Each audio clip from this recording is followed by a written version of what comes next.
J'ai vraiment envie de remettre de l'humain dans ce digital. To me, marketing is about values. Think different. In the next decade, you will be competing with more brands than you ever have. Branding, it's influencing. And we are calling it iPhone. Nouvelle interview au programme de cette nouvelle interview, de la stratégie en business, de la connaissance de soi, de l'impact, de la clarté, de la croissance d'entreprise et tout ça avec Max Dorville que j'ai le plaisir d'inviter, d'échanger pendant 1 heure. Et salut Max, ça me fait super plaisir. Alors pour plein de raisons, déjà parce que t'es un ami, parce que on se voit par caméra, on va dire, très régulièrement, et je t'apprécie énormément, et ça tu le sais. Donc ça me fait énormément plaisir de t'avoir aujourd'hui en interview. Ça va ? Ça va super, merci beaucoup David, je suis vraiment ravi d'être là aussi. C'est clairement que ça me fait vraiment aussi très très plaisir d'être là et puis de pouvoir échanger avec toi pour apporter de la valeur à la communauté, et c'est vraiment chouette, quoi. Super. Alors, on présente toujours les interviews, du moins j'annonce toujours les interviews avec une chose, c'est le pitch. Le pitch, parce que quand on commence à se présenter, quand on connaît pas les gens, c'est toujours avec un pitch. Est-ce que tu peux te présenter pour tous ceux qui te connaissent pas encore ? Eh ben écoute, c'est parti, la question du pitch, on y va. Je m'appelle Max Dorville, ça fait plusieurs années que je suis entrepreneur sur le web. J'ai eu un passif avant, j'étais dans le milieu de l'architecture, j'étais salarié pendant de nombreuses années, je travaillais au Canada, etc. Et aujourd'hui, j'accompagne des entrepreneurs, des chefs d'entreprise, des personnes qui ont une vision, qui veulent impacter le monde, mais qui ont de la difficulté à allier à la fois la connaissance de soi, à la fois le business, à la fois la vie personnelle, qui ont de la difficulté à avoir de la clarté sur tous ces éléments-là, et qui veulent croître leur activité, qui veulent croître dans leur vie. Et je suis passionné de ça. J'ai créé des séminaires à l'époque où il n'y avait pas encore le Covid. On faisait beaucoup de séminaires en présentiel, on rassemblait des centaines d'entrepreneurs. Aujourd'hui, on fait ça au travers de coaching et de programmes d'accompagnement. Et voilà, c'est vraiment une passion, c'est vraiment un bonheur, un plaisir. Je me définis vraiment comme un amoureux de la vie et un inconditionnel de la liberté. Donc voilà, c'est des valeurs qui sont très importantes pour moi. Et voilà, je pense que c'est un petit pitch rapide. Ouais, mais je te remercie, on a bien saisi ce que tu faisais, d'où tu venais, et de toute façon, un pitch, c'est rapide, logiquement. Comment tu as aujourd'hui, donc tu es dans le business digital purement. Comment tu es arrivé, comment tu as commencé dans ce business en ligne, pourquoi le business en ligne? Eh ben écoute, ce qui est marrant avec cette histoire, en fait, c'est que je pense que c'est parti de ce désir profond de liberté, justement. J'étais très frustré à l'idée de toute ma vie devoir être dépendant d'un endroit où je devais travailler, parce que mon poste était dans une certaine ville ou était à un certain endroit. J'ai eu la chance de pouvoir bosser dans plusieurs pays du monde, notamment passer plusieurs années au Canada, mais en rentrant en France, j'ai eu cette frustration. Et je me suis dit, comment est-ce que je peux trouver aussi un moyen d'aller dans ce sens-là, de pouvoir continuer à impacter, continuer à donner du sens aux choses, tout en ayant moi ma propre liberté. Et c'est comme ça que ça a démarré. Je me suis vraiment intéressé à l'indépendance financière et à Internet et au business en ligne. Et totalement paradoxalement, mes premiers succès, je les ai pas nécessairement eus avec des produits digitaux, je les ai eus avec mes séminaires. Parce que j'ai voulu faire un peu dans le sens inverse de tout ce qui se faisait un peu à contre-courant. Et puis j'avais des rêves, tout simplement. Tu sais, David, on en parle souvent, les rêves.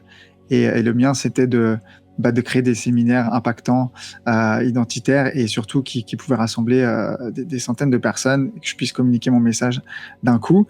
Et c'est comme ça que j'ai commencé, en fait. Malgré tout, il y avait beaucoup de marketing, il y avait beaucoup d'approches de marketing en ligne, mais ça a été les premiers débuts. Et c'était surtout cette quête et cette envie d'expérimenter quelque chose de très grand qui dépasse complètement Internet. Aujourd'hui, on peut avoir des clients dans le monde entier, quoi. On peut travailler d'où on veut, on peut voyager. C'était vraiment ça mon déclencheur, je pense, au démarrage. Il y en a beaucoup qui ont cette vision d'Internet, que ça éloigne, que c'est virtuel, que c'est... Il n'y a rien de concret, il n'y a rien de physique. Est-ce que tu serais d'accord de dire qu'au contraire, Internet, c'est du rapprochement, au contraire, Internet, ça ouvre des possibilités, au contraire, Internet, ça renvoie de plus en plus à la connexion et non à cette séparation qu'on pourrait, au premier abord, trouver pour certaines générations? Ouais, en fait, je pense qu'il y a plusieurs manières de le voir, en fait. Mais effectivement, moi, je le vois beaucoup plus. J'ai vraiment envie de remettre de l'humain dans ce digital qui a peut-être au début de nombreuses années. Ça fait 10 ans qu'on crée beaucoup de formations en ligne, on crée énormément de créateurs de contenu qui font des choses extraordinaires. Mais je pense que, surtout avec ce qui s'est passé cette année 2020-2021, on a besoin aussi de retrouver cette connexion, cette humanité, et le web le permet en fait. Du moment qu'on a cette intention-là de créer du lien aujourd'hui, et pas simplement passer par de l'enseignement via de la formation, ce qui est très bien aussi. Je suis convaincu qu'avec il y a les outils qui sont à notre disposition aujourd'hui, on peut vraiment faire de belles choses, créer du lien, créer de la connexion. Alors qu'on peut pas se rassembler, qu'on peut pas se voir. Moi, c'est ma forte conviction, c'est que le web est une opportunité extraordinaire aujourd'hui pour des millions de gens, d'impacter, de vivre de leur passion, de vivre de ce qu'ils adorent faire en fait. Mais c'est aussi une formidable opportunité de se rassembler, de se retrouver, d'échanger, de créer des liens, des connexions et d'impacter le monde en fait, tout simplement. Ouais, je suis entièrement d'accord avec toi. Finalement, ce n'est qu'un support, ce n'est qu'un levier, et tout dépend de l'intention qu'on y met et de ce qu'on en fait. Et à partir du moment que on souhaite, qu'on a des rêves, voilà, qu'on souhaite impacter le monde, qu'on souhaite partager, qu'on souhaite connecter, fédérer, bah, au contraire, c'est un des plus gros supports et des plus gros leviers aujourd'hui. Je le recommande à tous et à toutes de saisir cette opportunité. Pour tous ceux qui ne sont pas encore pleinement sur le web ou qui n'ont pas encore leur business en ligne.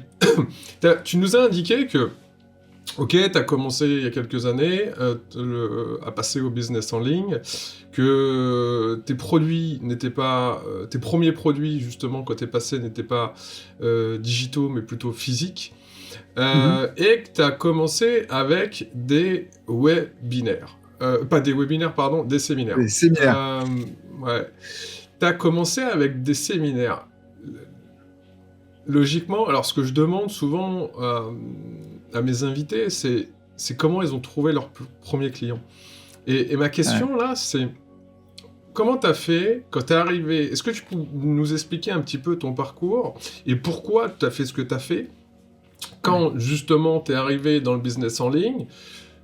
Alors, est-ce que tu étais déjà, pour que tout le monde comprenne le contexte, est-ce que tu as démarré de zéro dans le business en ligne, ou tu avais déjà une activité en cours, etc. Ok, ça c'est une question qu'on me pose souvent et qu'on m'a beaucoup posée. C'est une très bonne question, merci David. Je partais de zéro, oui. J'avais déjà une activité de consulting, j'accompagnais déjà des startups dans le milieu du digital, mais j'avais zéro liste, j'avais zéro partenaire, j'avais très peu de clients, à part mes clients startups, on va dire un petit peu plus corporate. Voilà, concrètement, je pense qu'on peut facilement dire que je partais de zéro. J'avais aucune expérience non plus dans l'organisation d'events, j'y connaissais pas grand-chose. Franchement, j'y connaissais même que dalle. Mais j'avais cette ambition, j'avais ce rêve-là.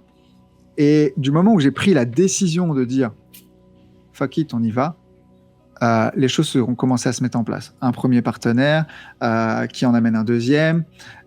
J'avais cette connaissance, si tu veux, j'avais ces compétences marketing-là, j'étais déjà marketeur, je savais comment communiquer, comment attirer des gens. Mais à la question comment j'ai eu mes premiers clients, bah c'est ça en fait, c'est que j'ai réussi à fédérer des gens autour d'un projet. Donc ça, c'était mes partenaires. Premier Business Booster 2017 ou 2018, je sais plus. 7 speakers sur scène. Parmi des grands noms de l'infoprenariat et du business en ligne français. Grosse surprise, tu vois, pour moi. Moi, je me considérais comme un je sais pas, comme un enfant, comme un bébé, tu vois. Donc ça a généré aussi une espèce d'engouement autour de ça. Et par la suite, après, l'acquisition de clients, on allait la faire par de la communication, par du marketing, par de la publicité, tous les leviers qu'on a pu utiliser. Et là où il y a quelque chose d'intéressant qui s'est produit, c'est que j'avais pas envie de faire nécessairement des choses froides, d'attirer, juste communiquer sur un event. Moi, ce que je voulais, c'était créer du lien. Ce que je voulais, c'était être proche des gens. Donc, je sais plus si c'est la première année ou la deuxième année qu'on avait fait ça, mais j'ai fait toute une série d'interviews aussi, de choses avec beaucoup de proximité, d'essayer d'engager en fait un maximum les personnes qui me connaissaient pas encore à venir découvrir c'était quoi cet événement et comment, qu'est-ce qu'ils pouvaient y apprendre ce jour-là et comment ça pouvait transformer aussi probablement les prochains mois ou les prochaines années de leur vie. Donc, je dirais que ça s'est fait en 2 phases.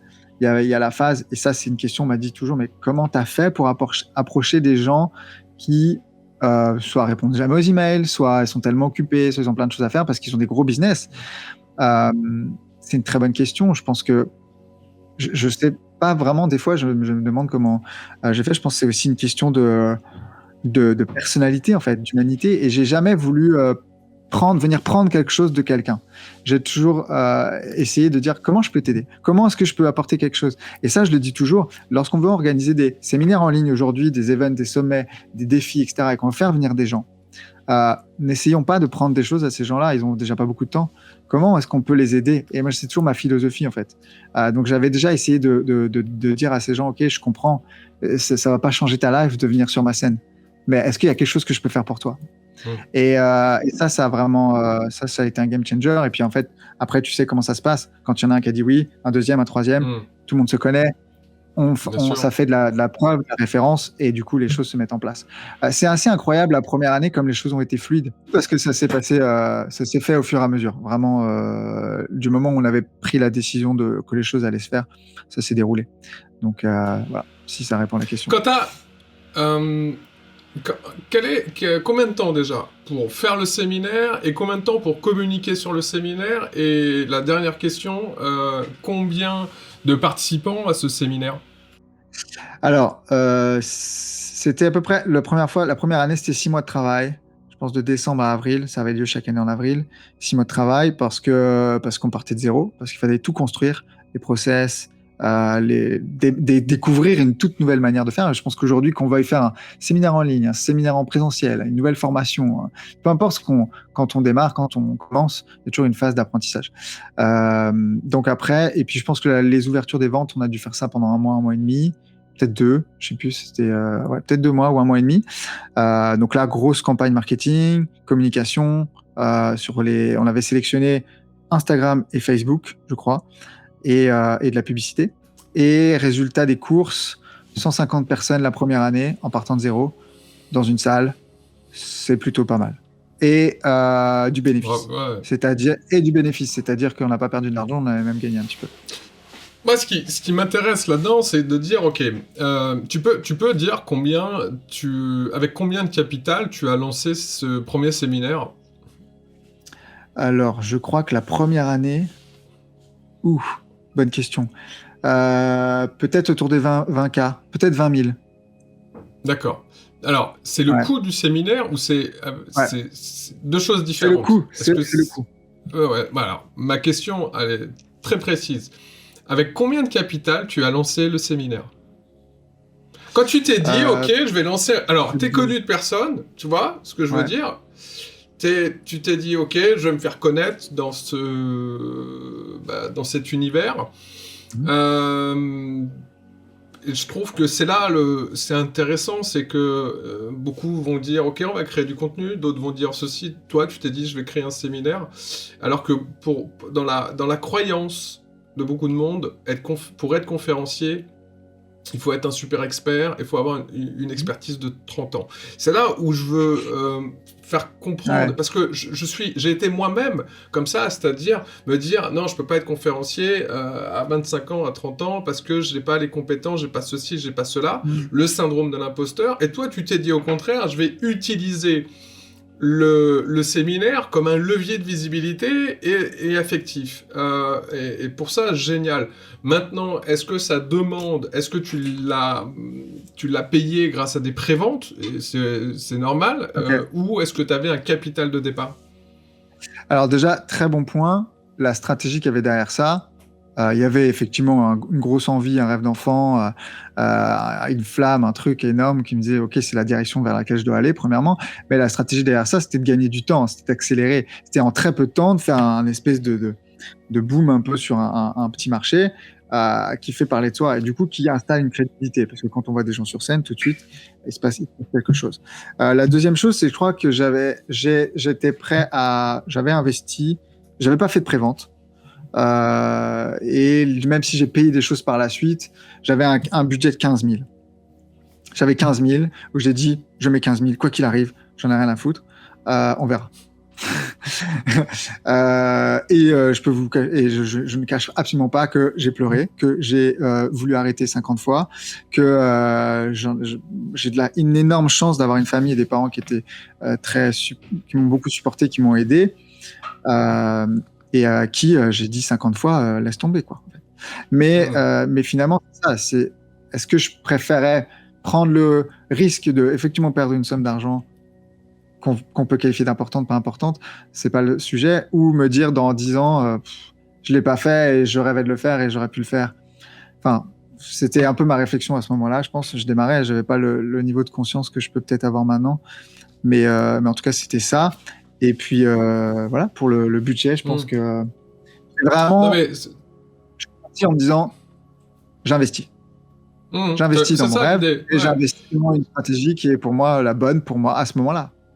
C'est que le business, c'est bien entendu une question de stratégie, une question de travail, une question de branding, une question de marketing, mais c'est avant tout aussi une question d'investissement. Et aujourd'hui, on l'oublie beaucoup. Aujourd'hui, on dit j'ai gagné ci, j'ai gagné ça, mais en fait, non, j'ai gagné ci pour, et je l'espère pour beaucoup, investir dans son propre business qui va permettre d'évoluer, de croître, etc. Et ça, c'est important. Et je trouve que c'est intéressant cette stratégie de dire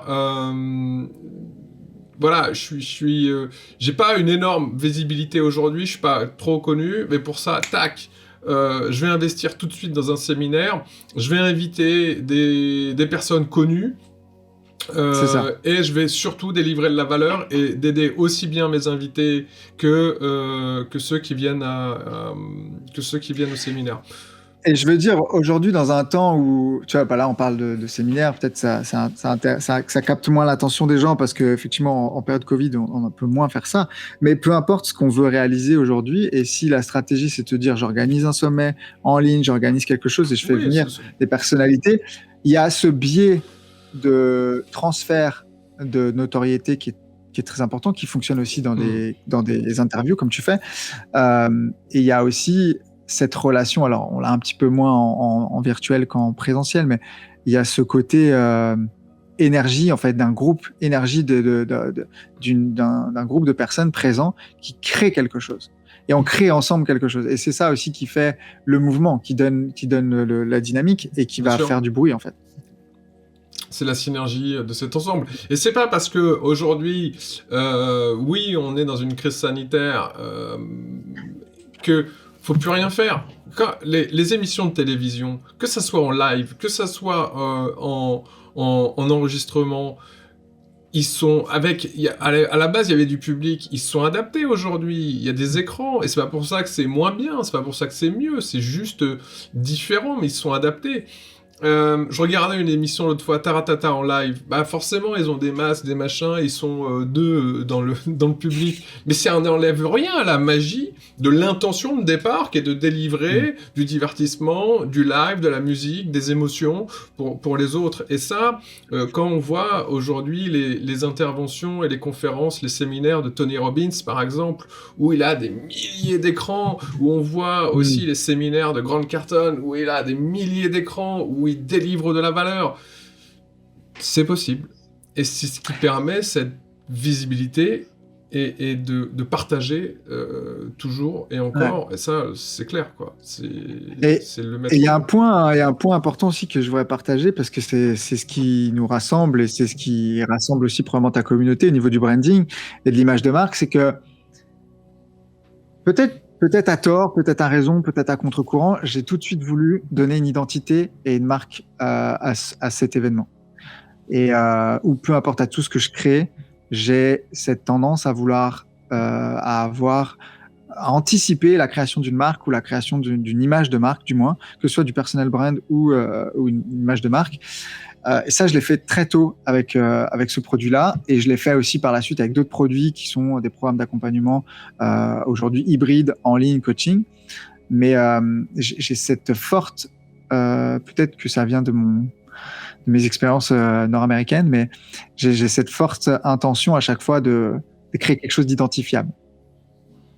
Et ça, pour moi, c'est très fort parce que lorsqu'on crée quelque chose sur un marché et qu'on décide d'investir dans de la publicité, dans de la visibilité, c'est quoi qu'on retient? On retient le message, on retient la personnalité, bien sûr, et on va retenir aussi l'univers.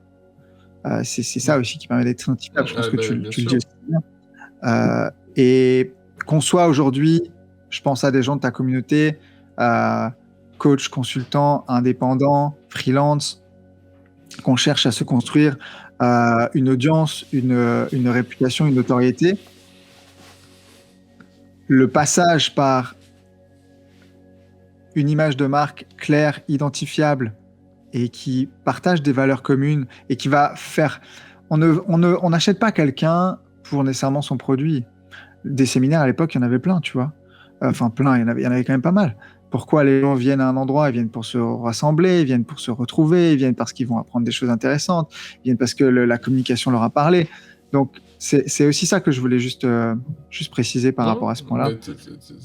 T'as raison, c'est exactement ça. Et comment t'as fait justement pour développer ce personal branding? Mais très rapidement au final, parce que comme tu l'as dit, t'as créé des séminaires, t'as été tout de suite identifié, t'as fédéré tout de suite, parce que t'as eu plus de centaines de personnes à des séminaires.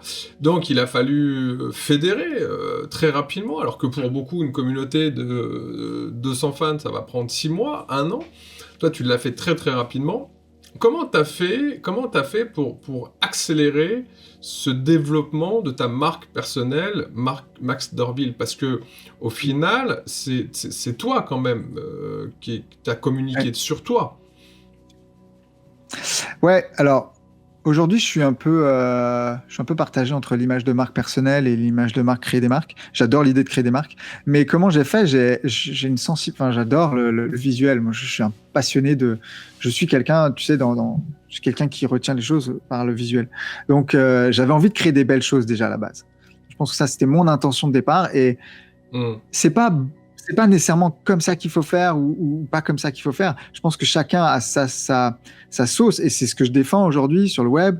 Quand je parle de clarté, quand je parle de personnalisation, chacun est différent. Chacun va avoir besoin d'adapter quelque chose, sa stratégie à qui il est. Moi, je sais que je suis attaché aux belles choses, je suis attaché à communiquer à des choses assez léchées, et c'est comme ça que les gens m'ont identifié, tu vois, par la suite.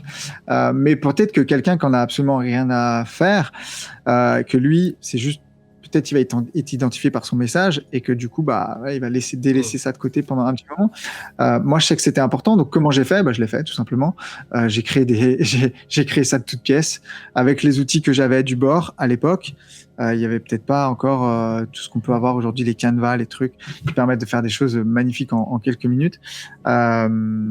Donc voilà, j'ai Sur le visuel, t'as vraiment mis le paquet sur le visuel et l'identité de marque, comme on dit aujourd'hui, pour être tout de suite identifié, tout de suite mémorisé.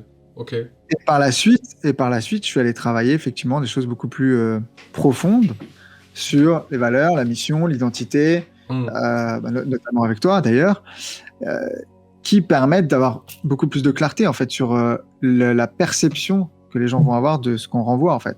Parce qu'on avait fait un truc ensemble très marrant, très inconfortable mais très drôle, d'aller demander à mon audience un peu comment ils percevaient les choses. Et c'est fou, parce que effectivement, le retour est pas toujours ce qu'on attend. Et ça pique. Et en même temps, c'est très formateur et très intéressant parce que c'est là où on se rend compte qu'il peut y avoir un décalage entre ce qu'on pense vouloir envoyer, ce que les gens perçoivent, et du coup la manière dont on va fédérer autour d'un message, autour d'une audience. Et ça, aujourd'hui, c'est devenu dans un monde où il y a énormément de bruit. Je dis souvent que la plupart des échecs sur le web viennent du fait qu'il y a énormément de bruit et que si on n'est pas clair sur qui on est, quelles sont nos valeurs, qu'est-ce qu'on a envie de transmettre, quelle est notre offre, où est-ce qu'on veut emmener les gens, eux-mêmes ne sont pas clairs là-dessus. Donc, ils vont aller se dissiper, un peu aller chercher là où pour eux, il y a de la clarté.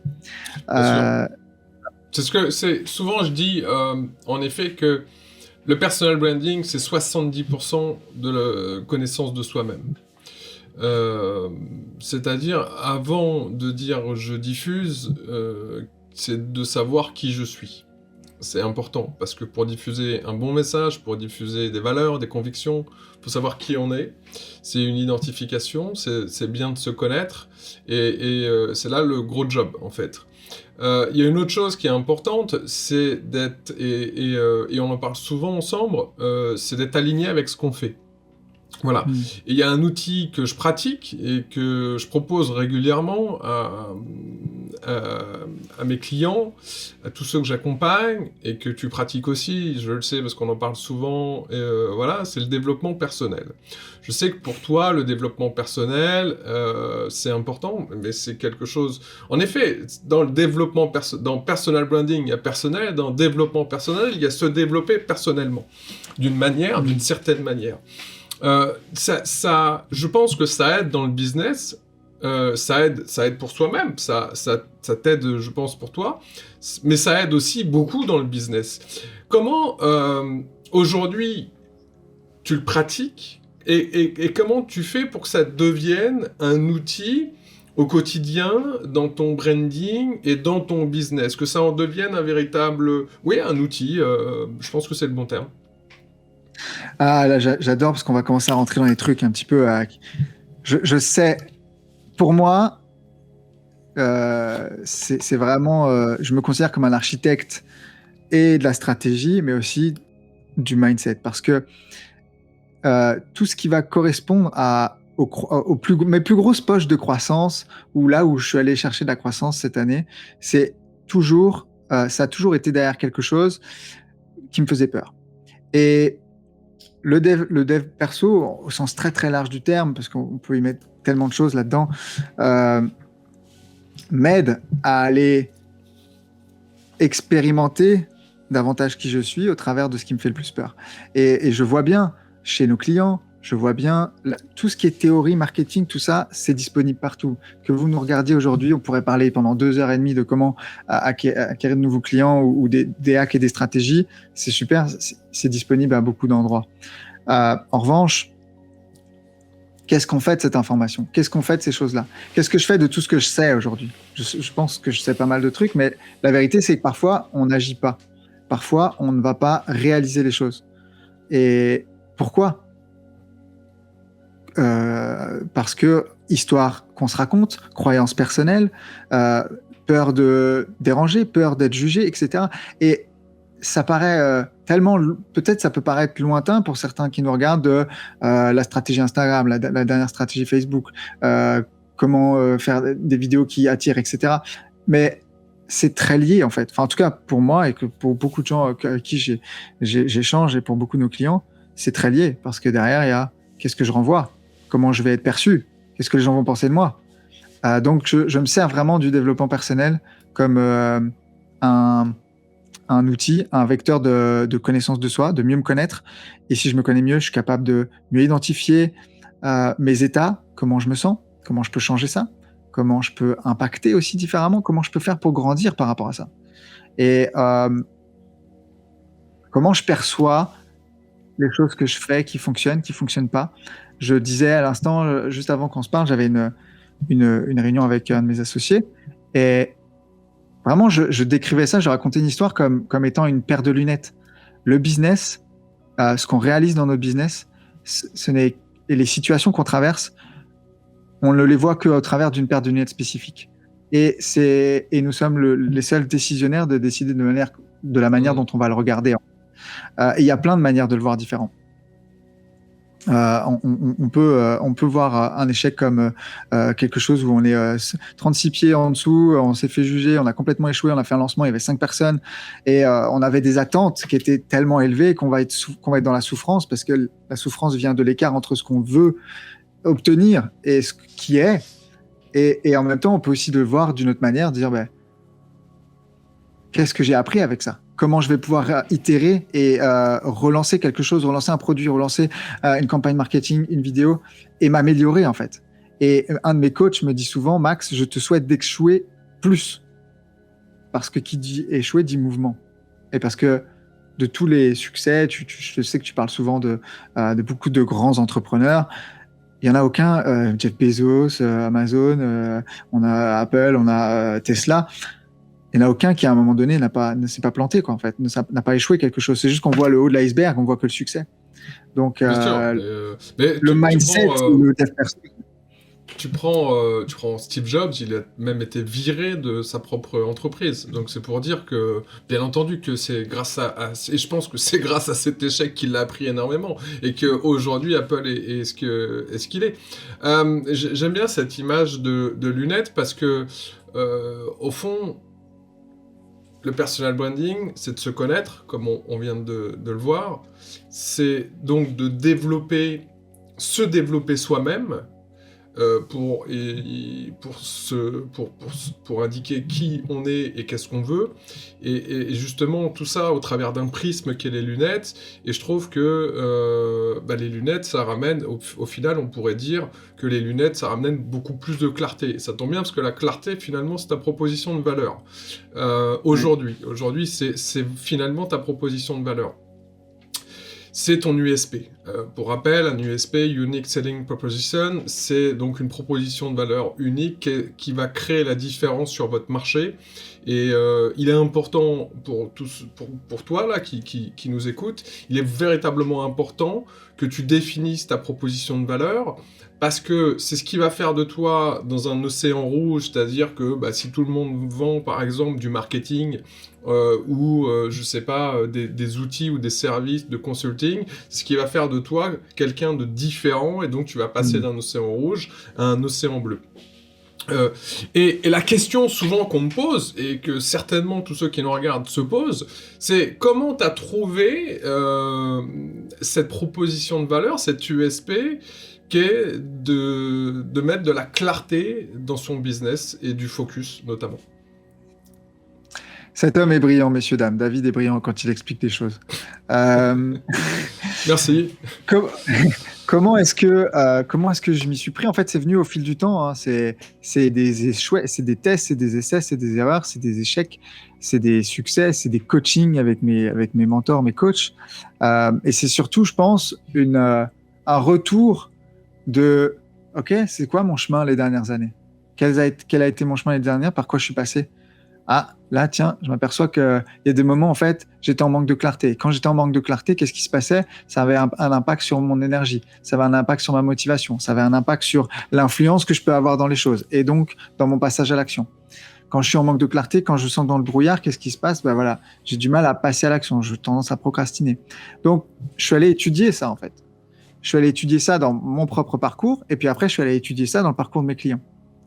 Et je me suis aperçu qu'à chaque fois, quand il y a un espèce de cycle, de cercle, ça tourne en rond, ça n'avance pas, ça stagne, c'est qu'il y a un manque de clarté quelque part.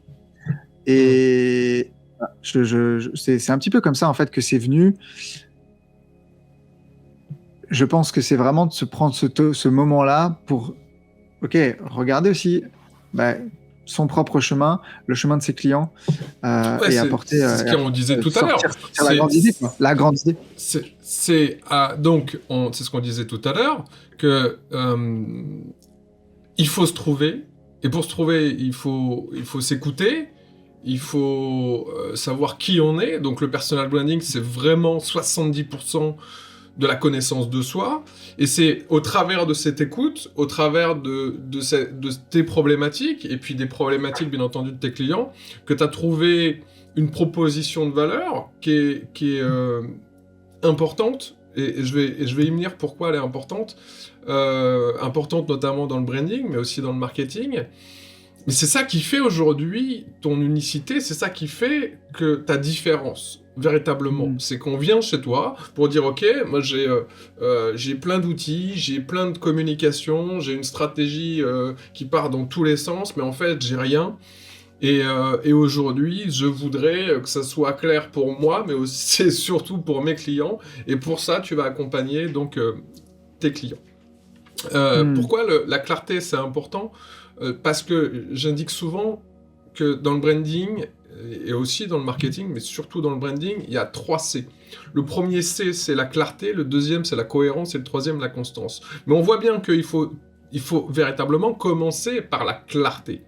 Et donc, c'est bien entendu essentiel, et c'est un véritable atout dans le branding, et c'est là où d'avoir une USP comme la tienne, de dire je vous amène de la clarté et aussi du focus, c'est tu ramènes finalement le joker que énormément d'entrepreneurs n'ont pas. En tout cas, je le schématise comme ça. Ouais, en fait, si tu veux, c'est ça. Si on veut passer juste une minute là-dessus, c'est qu'on voit. Moi, je prends le parti de dire ça fait 10 ans que aujourd'hui, on enseigne énormément de stratégie à beaucoup de choses. Et on crée des clones. On crée des gens qui se répètent parce qu'on leur dit tiens, voici le petit plat Picard sympa à réchauffer à la maison tout prêt, mets-le au micro-ondes, attends 10 minutes, ça te fait une stratégie, ça va marcher. Oui, on va avoir des premiers succès avec ça, bien sûr. Et j'ai pas de la stratégie en kit, comment je l'appelle, j'ai pas. Ok, pour commencer, c'est bien. Mais il arrive un moment donné où quand on a envie de passer un step, de bâtir une entreprise qui va avoir de la croissance, qui va être stable, qui va être pérenne. C'est le cas de beaucoup de nos clients, puisque je pense l'année dernière, 2 ont passé le million de chiffre d'affaires et la plupart ont dépassé les 100 000. Donc, c'est quand même dans des entreprises qui ont une envie de grandir, tu vois. Et de croissance. Et quand on les a prises, les 2 pour 1 million, elles étaient à 100 000. Donc, elles ont fait 1 million en 18 mois en partant de 160 000. C'est possible. mais c'est ça. Et nous, on se bat contre justement des trucs tout faits, tout prêts, pour dire qu'en fait, dès lors que tu mets effectivement de la clarté sur à la fois ton mindset, à la fois ton business et à la fois l'écosystème et tes offres et comment ça va être perçu auprès de tes clients, ce qui se passe, c'est que tu construis quelque chose d'unique. Tu construis quelque chose qui te correspond et tu n'es plus en train d'aller chercher le nouveau truc, le nouveau machin qui va sortir, qui peut être très utile pour toi ou pas. En fait. Et nous, c'est le travail qu'on fait. Enfin, c'est le travail que je fais en tant qu'architecte aussi. Business, c'est stratégie, c'est que avoir quelque chose avec lequel on est bien, en fait. Et quand tu es bien avec quelque chose, tu as de la clarté dessus, tu as beaucoup moins peur de communiquer dessus. Tu as des convictions qui fait que tu crois tellement en ton truc que tu n'en as absolument rien à foutre de ce que les gens vont penser. Et ça fait une grosse différence. Parce qu'en répétant des choses... Là, je vais peut-être m'énerver un peu parce que ça m'agace, mais en répétant des choses qu'on voit partout, et je l'ai fait aussi, attention, je l'ai fait aussi, et le piège est très facile. On se coupe de qui on est vraiment. Et on se coupe et on a les peurs qui reviennent parce qu'on dit « Ah, mais je vais être jugé pour ci ou je vais être jugé pour ça. » Bah ouais, c'est normal, c'est pas réellement ce que tu penses et c'est pas réellement tes mots. Donc, en termes de personal branding, de communication, de marketing, quand on a quelque chose en lequel on croit, et je me rappelle avoir eu cette conversation avec toi plusieurs reprises où je t'ai dit « David, quand tu as une croyance dans un truc, c'est beaucoup plus facile de l'exprimer. » Bien sûr, tu y crois profondément. Donc voilà, c'était un petit peu juste la petite parenthèse que je voulais faire. Mais c'est important. Que je vois vraiment... Mais ça résume en fait ce qu'on a dit auparavant, c'est que tu vas avoir de la croissance parce que tu vas faire des choses qui sont alignées avec toi. Donc tu vas être motivé, tu vas être dynamique, tu vas être à fond dans ce que tu fais, ça va transpirer, ça va se voir, et forcément tu vas mieux attirer vu que ça va se voir, vu que tu vas transpirer ce dynamisme, cette passion et cette envie de tout dévorer, et c'est top. Mais pour ça, il faut savoir qu'est-ce que tu as envie, pourquoi tu fais ce que tu fais. Donc, ça c'est un vieux débat pas qu'on a eu, mais souvent on en rigole, où ensemble, ou pour beaucoup le branding, et encore hier je faisais une intervention, le branding c'est le logo, c'est juste des couleurs. Oui, t'as pu, toi, attirer l'attention, t'as pu être identifié grâce à des visuels. Mais aujourd'hui, on te connaît grâce à tes convictions et par rapport à ta personnalité, par rapport à ton USP, par rapport à ta motivation, par rapport à ta personnalité. Justement, je parlais du développement personnel, comme quoi c'est chez toi un outil, c'est un vrai vecteur pour Une philosophie. c'est une philosophie. Dans la croissance de son business, il faut d'abord se développer soi-même, parce que il n'y a pas sinon d'alignement. C'est compliqué. Je pense que tu es d'accord avec moi.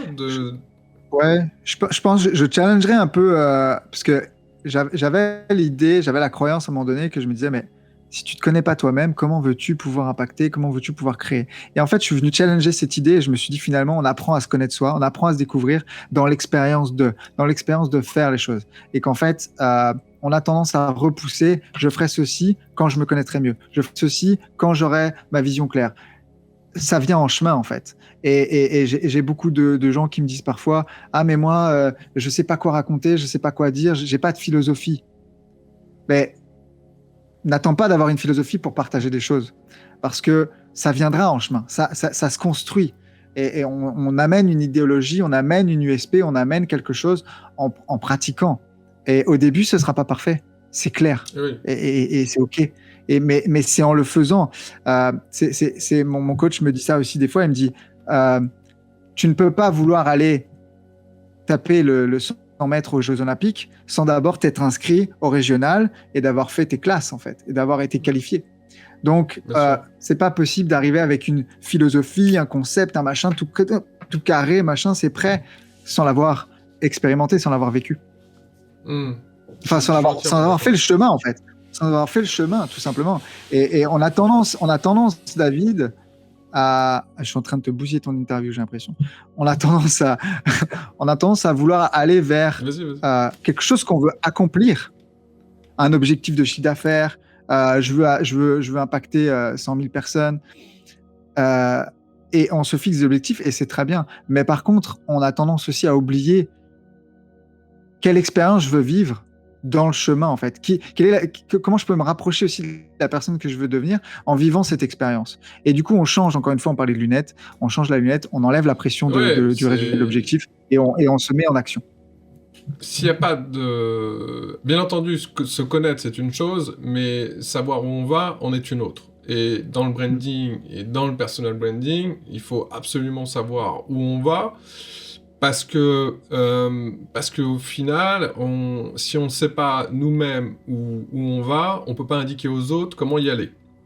Ça paraît bateau comme truc, ça, mais c'est important. Et c'est pour ça que t'accompagnes des entrepreneurs à justement avoir de la clarté dans une stratégie, dans une mécanique marketing, ok, mais aussi dans savoir leurs propositions, savoir leur message, savoir comment ils le font, pour que leur audience, pour que leurs prospects, pour que leurs clients comprennent mieux les choses et fédèrent vis-à-vis de ça.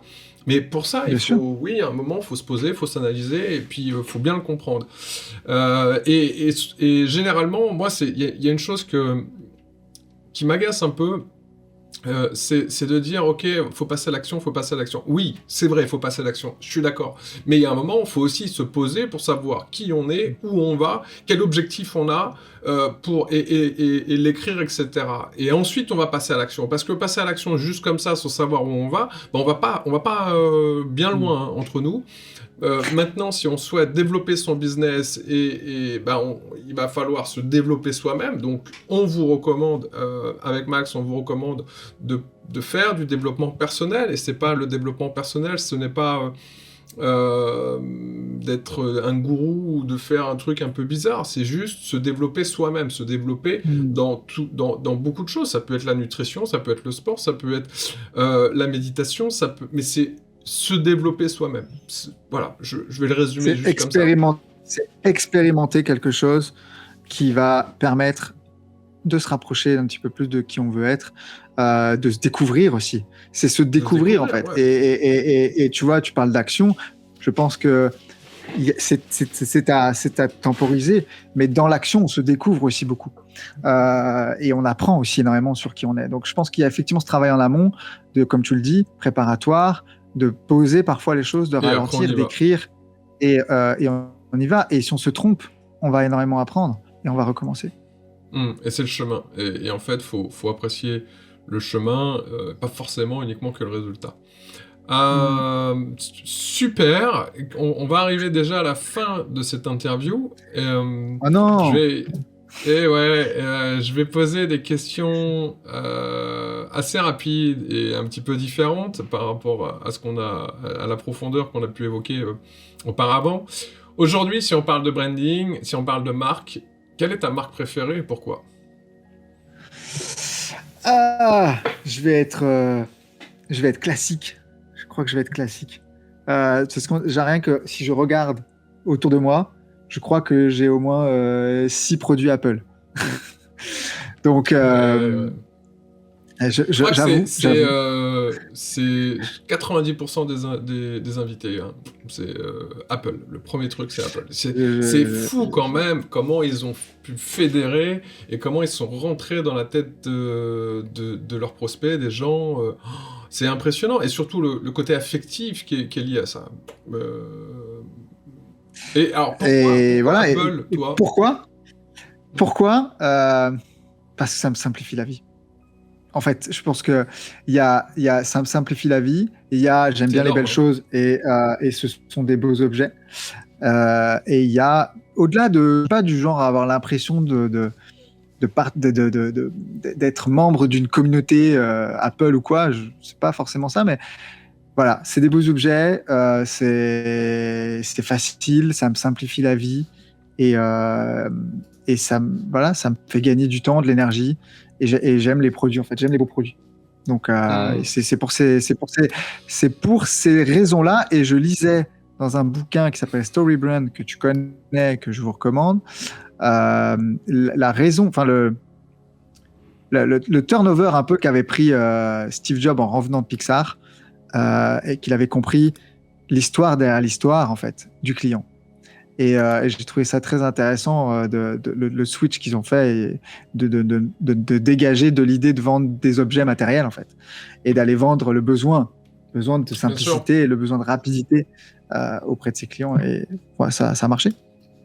Ouais, je pense que ça a marché. On peut le confirmer. C'est OK pour ça. C'est quoi la suite de Max Dorville ? C'est quoi tes objectifs là pour 2021 ? Écoute, la suite, c'est vrai qu'au début, j'ai pas du tout évoqué un petit peu les choses réelles qu'on faisait. On a une partie agence marketing dans laquelle on accompagne des clients un petit peu plus VIP haut de gamme, et puis et à côté on a toute la partie coaching et programme d'accompagnement. Donc la vision long terme, c'est vraiment de pouvoir développer cette partie-là, d'accompagner davantage de personnes dans cette voie-là de la personnalisation, de construire leur propre chemin, de faire croître leur entreprise, mais pas au détriment de qui ils sont, pas au détriment de leurs importants. Et voilà, je pense que j'ai vraiment cette envie, et ça me tient beaucoup à cœur, de travailler sur la livraison et de travailler sur l'expérience, davantage d'augmenter l'expérience de mes clients et de leur faire vivre vraiment des choses qui les transforment et qui leur donnent envie de rester chez nous et de continuer à bosser avec nous, parce que c'est ce qu'on sait faire et c'est ce qu'on adore faire. On parlait d'Apple justement. Je pense que c'est l'expérience en effet utilisateur qui marque et qui fait qu'on mémorise la marque et qu'on l'apprécie autant.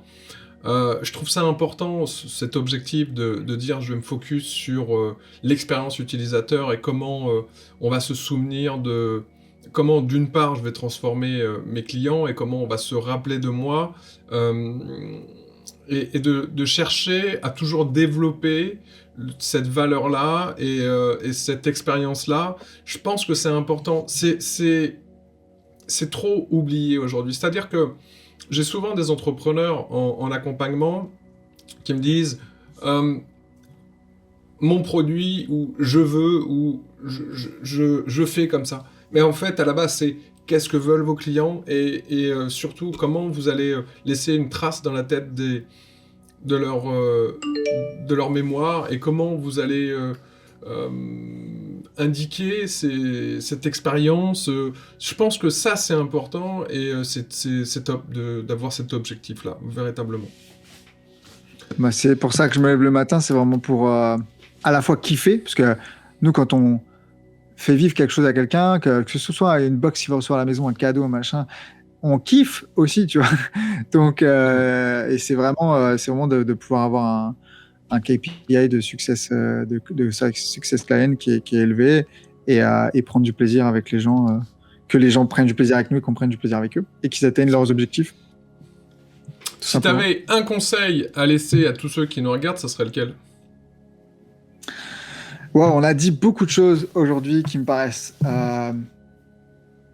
toutes importantes. Je pense que si par rapport à ce que je vis en ce moment, ouais, un seul. Le plus important.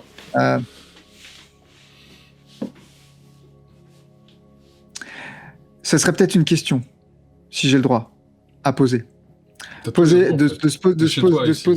Ouais, c'est à la maison. C'est se poser la question, quelle est